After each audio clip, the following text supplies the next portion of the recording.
Assalamualaikum warahmatullahi wabarakatuh. Shalom, Om Swastiastu, Namo Buddhaya, Salam Kebajikan.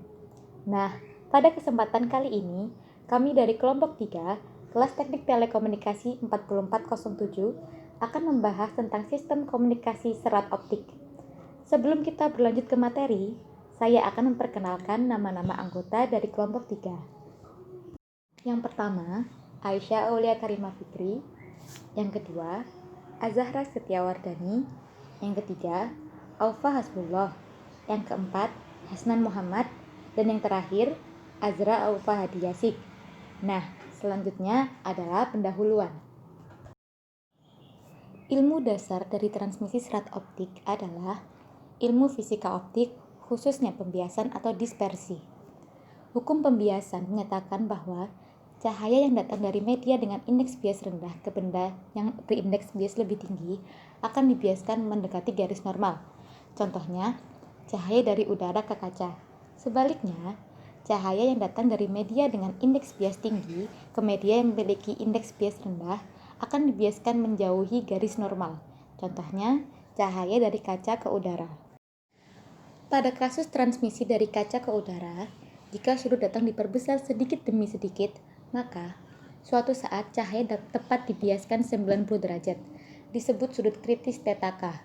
Misalkan, sudut kritis adalah 63 derajat. Jika sudut datang semakin diperbesar, maka cahaya tidak lagi dibiaskan namun dipantulkan. Dengan mengirim cahaya dari media ke media kurang padat indeks biasnya dan menjaga sudut datang lebih dari sudut kritis, maka cahaya tersebut akan merambat terpinting di dalam kaca.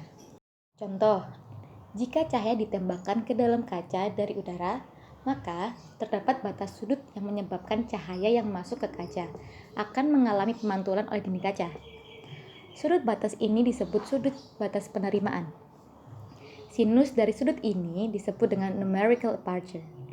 Zona sudut yang dibatasi oleh sudut batas penerimaan θA disebut sebagai cone of acceptance.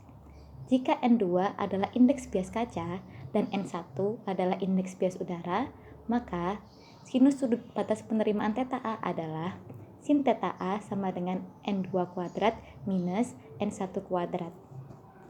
Perkembangan serat optik. Sejak zaman telegraf awal 1800-an sampai 1950-an, transmisi telekomunikasi kabel menggunakan tembaga. Dianggap sebagai mode utama dalam transmisi informasi menggunakan kabel. Mode transmisi lain yaitu dengan menggunakan cahaya mulai terbuka sejak ditemukan dua hal, laser sebagai sumber cahaya dan serat optik sebagai media transmisinya. Penemuan laser, light amplification by stimulate emission of radiasi, diawali oleh hipotesis Einstein bahwa elektron dapat distimulasi sehingga ia dapat memancarkan cahaya dengan frekuensi tertentu. Perkembangan secara optik. Menstimulasi elektron artinya adalah elektron dirangsang dengan cara memberikan medan listrik yang berosilasi dengan frekuensi tertentu.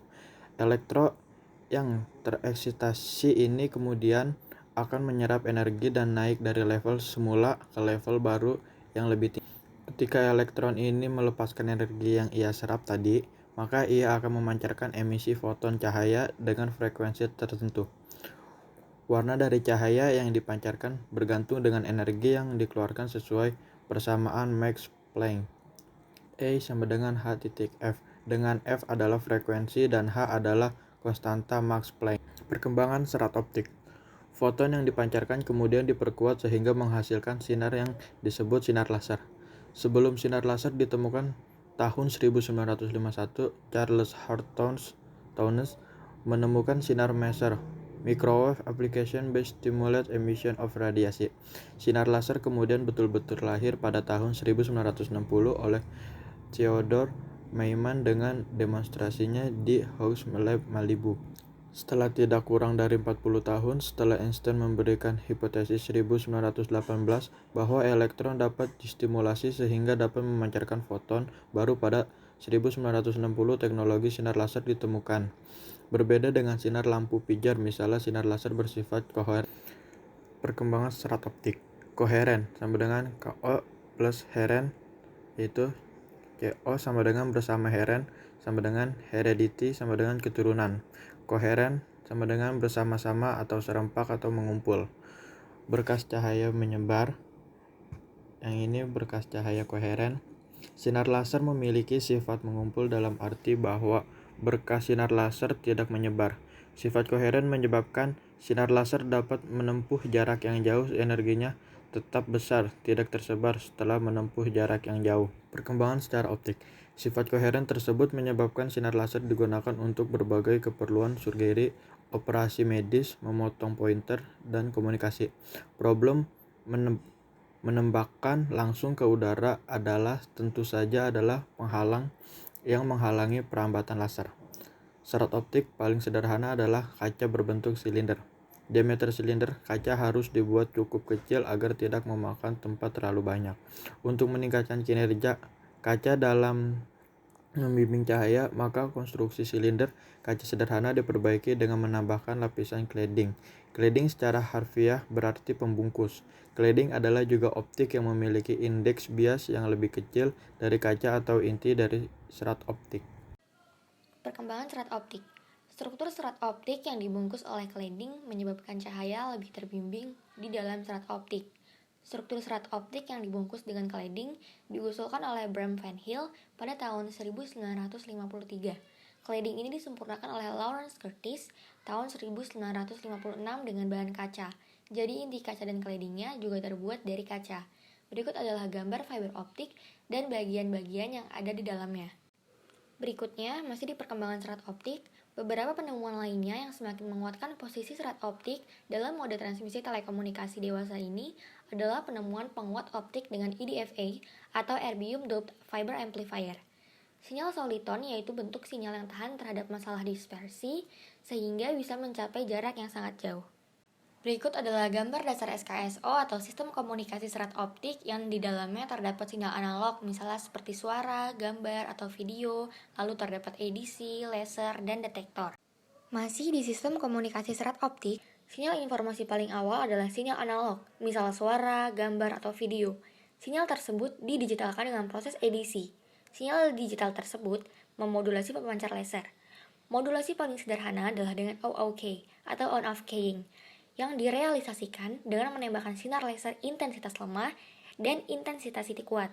Pada saat bit 1 yang datang, sinar laser intensitas kuat ditembakkan dan saat bit 0, sinar laser intensitas rendah yang ditembakkan. Serat optik membimbing sinar sampai ke penerima. Penerima melakukan demodulasi dengan fotodetektor yang berfungsi mendeteksi tinggi rendahnya intensitas sinar laser yang datang. Sistem komunikasi serat optik. Modulasi OOK pada optik adalah salah satu jenis modulasi yang ada. Terdapat beberapa modulasi lain yang lebih advance. Demodulasi pada optik dilakukan biasanya dengan fotodetektor. Fotodetektor berfungsi untuk memeriksa ada atau tidak adanya energi foton yang sampai di ujung serat optik. Yang terakhir, serat optik dilambangkan dengan garis dan lingkaran di atasnya. Sistem komunikasi serat optik terdiri dari 5 bagian, yaitu yang pertama, sumber informasi, biasanya dalam bentuk data digital deretan 0 dan 1. Yang kedua, sumber cahaya yang akan ditumpangi oleh informasi. Yang ketiga, modulator optik atau menumpangkan data digital ke cahaya. Yang ketiga, media transmisi, yaitu serat optik. Dan yang terakhir, demodulator atau fotodetektor yang berfungsi mengubah kembali. Poin pertama yaitu sumber informasi yang sudah cukup jelas bagaimana telah dibahas di slide 8 tentang digitalisasi data atau ADC. Selanjutnya, sumber cahaya.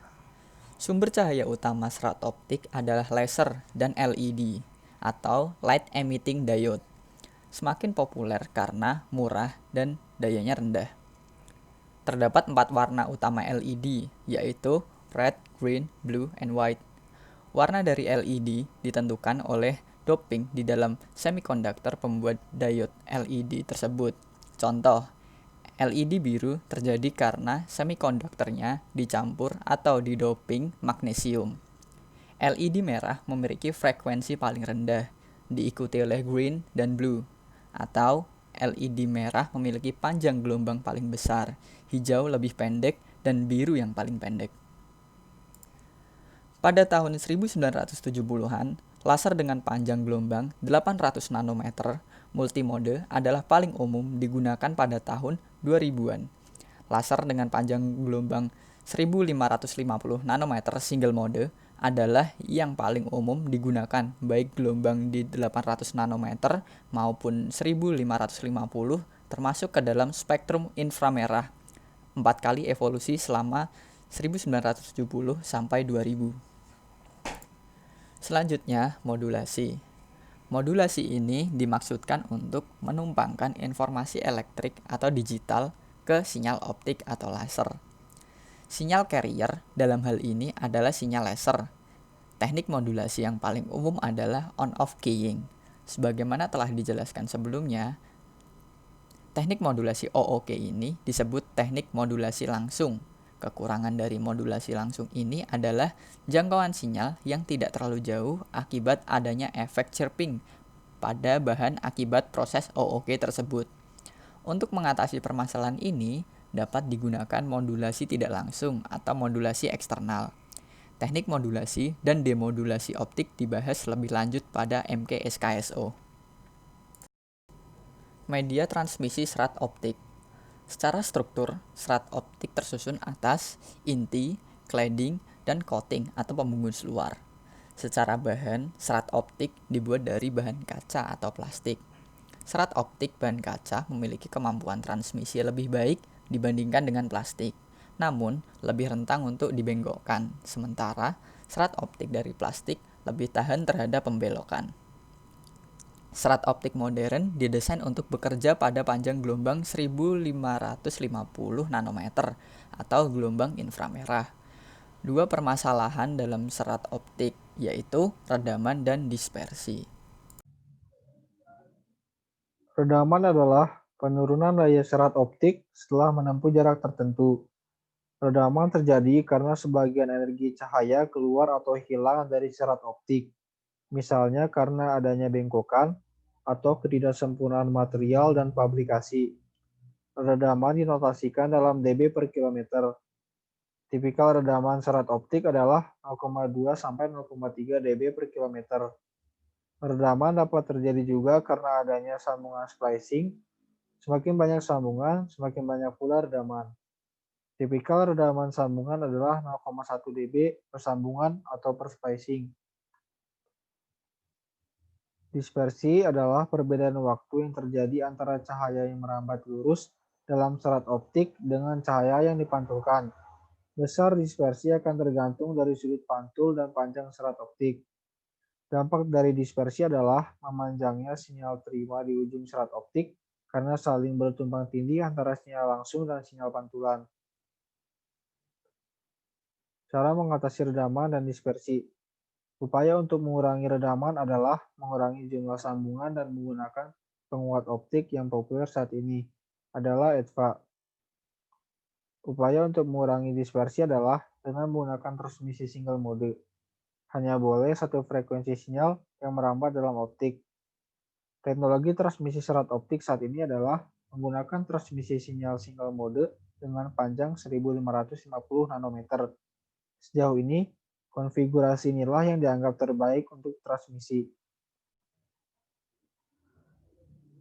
Peralatan pemeliharaan optik. Untuk memonitor kerja dari rangkaian optik, modulator, serat optik, demodulator, beberapa alat umum pada bidang optik sangat diperlukan. Peralatan ini antara lain adalah alat penyambut kabel optik atau splicer, OTDR atau Official Time Domain Reflectometer, dan Power Meter Splicer digunakan untuk menyambung kabel optik yang putus. Hanya saja, setiap sambungan akan menambahkan redaman. OTDR digunakan untuk mengukur redaman, pantulan, dan jarak pada suatu titik atau patahan di serat optik. Alat ini sangat penting untuk memonitor kinerja SKSO. Power meter berguna untuk menghitung total loss atau redaman dari ujung pemancar ke ujung penerima. Berikut adalah gambar OTDR, splicer, dan power meter. Keuntungan serat optik. Keuntungan utama dari serat optik adalah bandwidth transmisi yang sangat besar. Bandwidth transmisi ini dapat mencapai terabit per second, jauh lebih tinggi dibandingkan dengan kabel tembaga dan wireless. Satu kabel serat optik dapat membawa beban traffic untuk user satu kota. Meskipun teknologi storage saat ini bersifat cloud atau awan, namun sesungguhnya transmisi ultra cepat berasal dari kabel serat optik yang banyak diinstal di bawah laut. Dengan sifat bandwidth yang sangat besar, serat optik menjadi salah satu tulang punggung atau backbone dari transmisi telekomunikasi saat ini.